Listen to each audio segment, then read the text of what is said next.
Chronic wasting disease, CWD, is a progressive and fatal neurological disorder that affects members of the deer family, including deer, elk, and moose.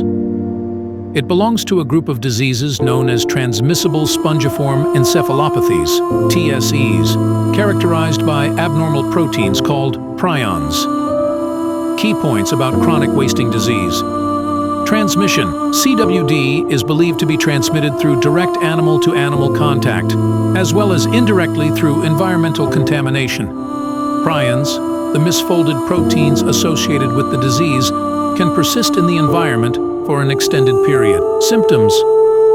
Infected animals may display symptoms such as drastic weight loss, stumbling, listlessness, excessive salivation, and behavioral changes. These neurological signs progress over time, leading to severe debilitation and eventually death. Geographic distribution.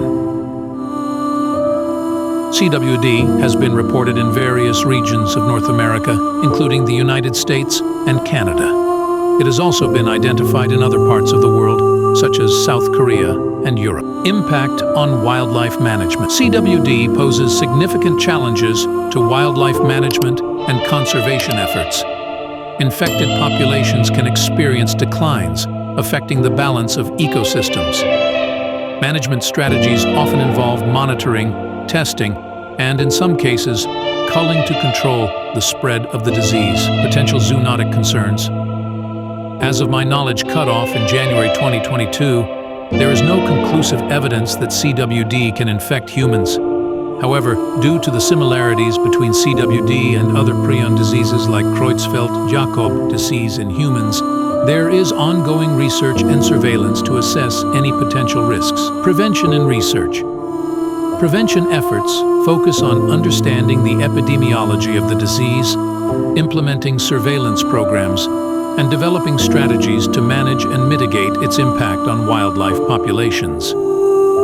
Ongoing research aims to enhance diagnostic tools and deepen the understanding of CWD. As CWD continues to be a concern for wildlife management and public health, ongoing research and collaborative efforts are crucial to addressing and mitigating the impact of this disease. Detection methods.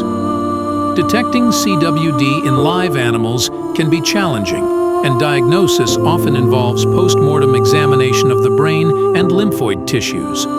Researchers are continually working on improving diagnostic tools, including the development of live animal testing methods, deer farming, and cervid industry. The presence of CWD has raised concerns in deer farming and the cervid industry. Infected captive deer populations can serve as a reservoir for the disease, posing challenges to containment and control efforts. Regulatory measures. Many regions have implemented regulatory measures to manage CWD. These measures may include restrictions on the movement of captive deer, testing requirements for hunted animals, and guidelines for the disposal of carcasses. Public awareness. Increasing public awareness about CWD is crucial for reporting suspected cases and participating in surveillance programs. Hunters are often encouraged to follow guidelines for processing and handling deer to minimize the risk of disease transmission. Evolution of CWD strains. Ongoing research indicates that CWD may exist in different strains with varying impacts on different cervid species. Understanding the diversity of CWD strains is essential for developing targeted management strategies. Environmental persistence of prions. Prions associated with CWD can remain in the environment for years, posing challenges for preventing the spread of the disease. Efforts to decontaminate environments where infected animals have been present are areas of active research. While significant progress has been made in understanding CWD, challenges persist in managing and preventing its spread. Continued research, surveillance, and collaboration among wildlife agencies, researchers, and the public are essential for addressing the complexities associated with chronic wasting disease.